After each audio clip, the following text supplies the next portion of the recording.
Kenya is going through a system of reforms, and this is very key to us. In terms of the provisions of our constitution, we have Article 10 of the Constitution that provides the general principles and values that are supposed to promote issues of accountability, issues of transparency, and people's participation. So that alone, under Article 10 of the Constitution, is already giving the general principles that the country must have for purposes of implementing the reforms. Two, there's a whole chapter on the Bill of Rights that identify key issues like human dignity, issues of equality, and non-discrimination. So that already is providing also anchoring the specific articles in the general principles of the Constitution.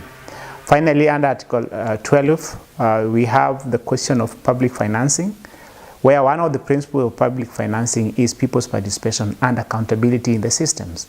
So basically what therefore this requires is that we have a government which will put in place a system that will not only be inviting people to participate, but we have a system that in itself demands accountability from both the duty bearer and the rights holders.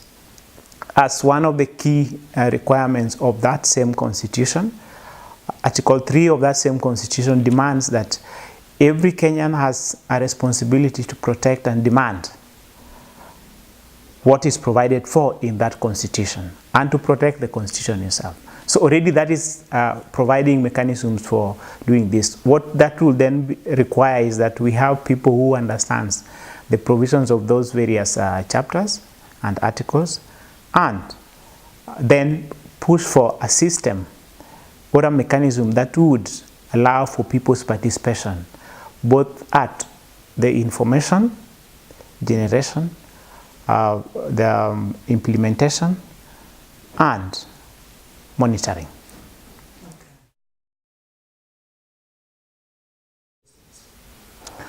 Yes, one of the tools, especially in realizing the aspirations of Kenyans as captured in this constitution, is the question of resources.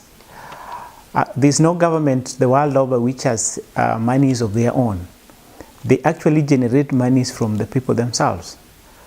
This therefore requires that people understand the budgeting process so that they are able to, one, prioritize the areas where their monies must go. Two, systems of accountability for those people who are in the office.